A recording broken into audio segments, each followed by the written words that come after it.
আসসালামু আলাইকুম এভরিওয়ান। দীর্ঘ অনেক দিন পর আপনাদের কাছে আবার সুন্দর একটি রেসিপি নিয়ে চলে আসলাম। সবাই কেমন আছেন? আশা করছি সবাই অনেক ভালো আছেন। আলহামদুলিল্লাহ, আপনাদের দোয়ায় আমি অনেক বেশি ভালো আছি। আজকে আমি নিয়ে আসলাম আপনাদের কাছে একটি কেক রেসিপি। এই কেকটা কিন্তু কারো বার্থডেতে, ম্যারেজ ডেতে, যে কোনো উৎসবেই বাড়িতে তৈরি করে ফেলতে পারেন। তাহলে ভিডিওটা সম্পূর্ণ দেখবেন, আর ভিডিওটি ভালো লাগলে একটি লাইক দিয়ে দিবেন। আপনাদের ভালোবাসার সাপোর্টটা খুবই দরকার আমার, তাই একটি লাইক আর কমেন্ট করতে ভুলবেন না। আর আমার চ্যানেলে নতুন হলে চ্যানেলটি সাবস্ক্রাইব করে দিবেন, পাশে থাকা বেল আইকনটিতে প্রেস করে রাখবেন। এতে করে আমার সমস্ত নতুন ভিডিও আপনারা সবার আগে পেয়ে যাবেন। এই কেকটা হচ্ছে রসমালাই ফ্লেভারের কেক, খুবই টেস্টি এবং মজাদার হয়। বাইরে থেকে এত চড়া দাম দিয়ে কিনে আনার কোনো দরকারই নেই। আজকে এই রেসিপিটি দেখলে আপনারা শিখে যাবেন কিভাবে কেক বানাতে হয় বাড়িতে। প্রথমে একটি মিক্সিং বল নিয়ে নিয়েছি আর একটা ছাঁকনি নিয়েছি শুকনো উপকরণগুলো চেলে নেওয়ার জন্য। এখানে মেজারমেন্ট কাপের 1 কাপ আমি ময়দা নিয়ে নিয়েছি। আটা বা ময়দা যেটাই থাকুক না কেন ওটা দিয়ে হবে। আমি এখানে 1 কাপ নিয়েছি, 4টা ডিমের আজকে কেক বানাবো। এরপর আমি দিয়ে দিলাম এখানে কর্নফ্লাওয়ার, 3 টেবিল চামচ পরিমাণ আমি কর্নফ্লাওয়ার দিয়ে দিলাম। কর্নফ্লাওয়ার দেওয়ার পর দিয়ে দিলাম বেকিং সোডা। এটা অল্প পরিমাণে দিতে হবে, দেখতেই পাচ্ছেন কতটুকু পরিমাণ দিয়েছি আমি। তারপর হাফ চামচের মতো দিয়ে দিলাম আমি বেকিং পাউডার। এরপর দিলাম 1 চিমটি লবণ। চা চামচ দিয়ে মেপে 2 চামচ গুঁড়া দুধ দিয়ে দিলাম। এটা অপশনাল, চাইলে দিতে পারেন নাও দিতে পারেন, কিন্তু দিলে টেস্টটা ভালো লাগবে খেতে কেকের। এরপরে শুকনো উপকরণগুলো আস্তে ধীরে সুন্দর করে চেলে নিব কয়েকবার, 2 থেকে 3 বার চেলে নিলেই হবে। আমার কিন্তু চেলে নেওয়া কমপ্লিট হয়ে গেছে। এবার আমি এটাকে এক সাইড করে রেখে দিব।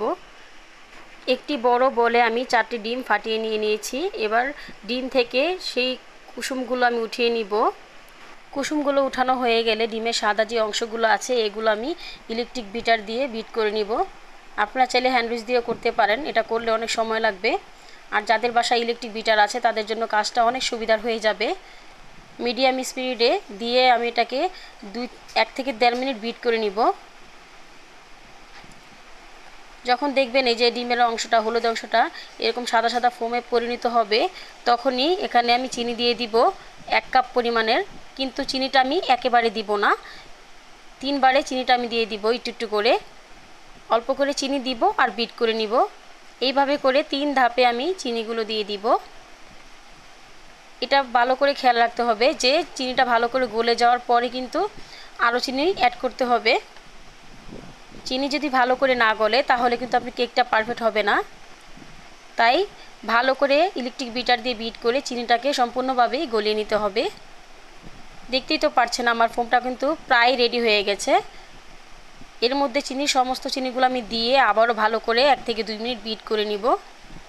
এই তো আমার কিন্তু হয়ে গেছে, চিনিগুলো গলে গেছে আর খুব সুন্দরভাবে কিন্তু একটা ফোমের মতো তৈরি হয়ে গেছে ডিমের মিশ্রণটা।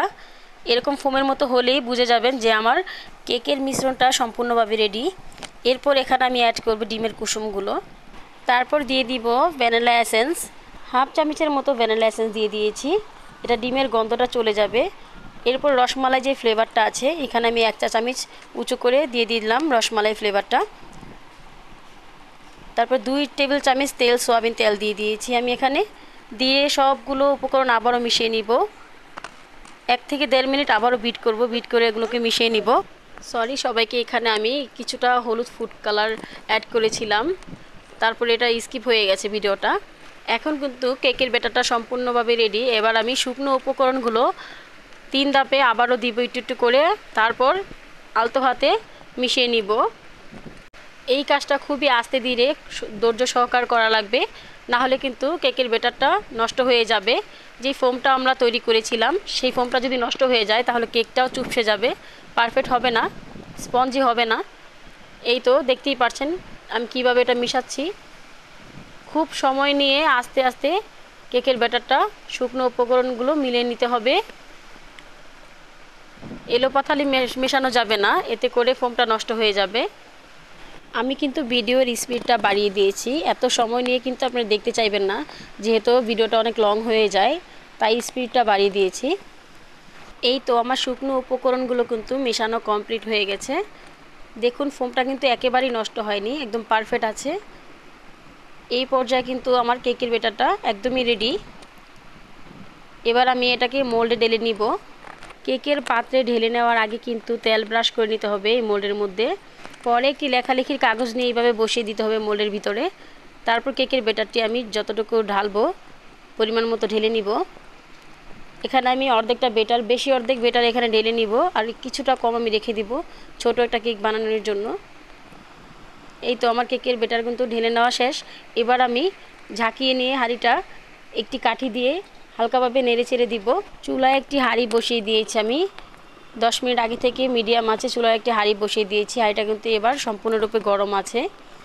এবার কেকের পাত্রটা আমি হাঁড়ির ভিতরে বসিয়ে দিব ভালো করে। এইবার ঢাকনা ঢেকে 30 থেকে 40 মিনিটের মতো ওয়েট করব কেকটা হওয়ার জন্য। ফিরে আসলাম 30 মিনিট পর, দেখব এবার উঠিয়ে কেকটা হয়েছে কিনা। মাশাআল্লাহ আমার কেকটা কিন্তু খুবই সুন্দর হয়েছে, দেখাই যাচ্ছে। তারপর আমি হাত দিয়ে চেক করে দেখাই দিচ্ছি আপনাদেরকে। মুখে বলার কিছুই নাই, দেখতেই তো পারতেছেন যে কেকটা কতটা পারফেক্ট হয়েছে। এবার আমি চুলা থেকে কেকটা নামিয়ে ঠান্ডা করে নিব। কেকটা কিন্তু পুরোপুরি ঠান্ডা হয়ে গেছে, সাইড দিয়ে কেকটা ছেড়ে দিয়েছে। এবার আমি একটি ছুরি দিয়ে কেকটাকে সাইড দিয়ে ছাড়িয়ে নিব ভালো করে। দেখুন আমার কেকটা কতটাই না পারফেক্ট হয়েছে, কি সুন্দর হয়েছে দেখতে, একদম স্পঞ্জি হয়েছে। আপনারা চাইলে বাসায় এরকম সুন্দর একটি কেক তৈরি করে নিতে পারেন ভিডিওটি সম্পূর্ণ ফলো করে। এবার আমি কেকটা স্লাইস করে নিব, 3 ভাগে স্লাইস করে নিব কেকটা। আপনারা চাইলে 2 ভাগও ভাগ করে এটাকে কেটে নিতে পারেন। আমি 3টি ভাগে ভাগ করে কেটে নিয়েছি। দেখুন কতটা সুন্দর পারফেক্ট হয়েছে ভিতরে, দেখতে কিন্তু খুবই সুন্দর লাগছে মাশাআল্লাহ। এবার আমি কেকগুলোকে ডেকোরেশন করে নিব। এখানে ক্রিম কিন্তু আমি আগে থেকেই রেডি করে রেখেছিলাম। আগে বোর্ডের উপরে কিছু ক্রিম দিয়ে তারপর আমি একটি কেকের স্লাইস এখানে বসিয়ে দিব। যেহেতু এটা রসমালাই ফ্লেভারের কেক, এই জন্য আমি এখানে হাফ কেজি রসমালাই আজকে অ্যাড করব। সুগার সিরাপের বদলে রসমালাইয়ের যে মালাইটা আছে এখানে আমি দিয়ে দিব। এরপরে দিয়ে দিলাম ক্রিম, চারোসাইডে ভালো করে ক্রিম দিয়ে কেকটাকে কোট করে নিব। আবারও একটি কেকের স্লাইস দিয়ে দিব, ভালো করে চেপে চেপে কেকটা বসিয়ে নিলাম। তারপর আবার দিয়ে দিলাম রসমালাইয়ের সেই মালাইগুলো। এইভাবে করে সম্পূর্ণ কেকটা আমি রেডি করে নিব।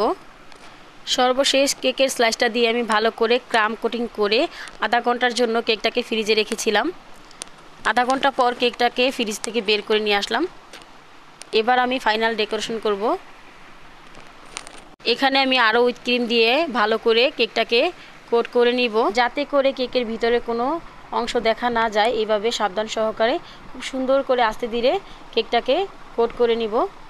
এই তো আমার কেকটা কিন্তু কোট করে নেওয়া কমপ্লিট হয়ে গেছে। এবার আমি এর মধ্যে ডিজাইন করে নিব।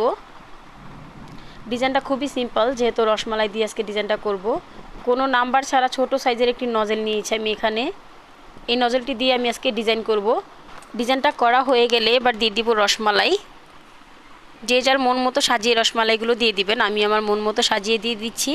এবার কিছু ড্রাই ফ্রুটস আমি কেটে রেখেছিলাম, এক সাইডে রসমালাই এক সাইডে ড্রাই ফ্রুটসগুলো দিয়ে দিব, দিয়ে খুব সুন্দর করে ডেকোরেশন করে নিব।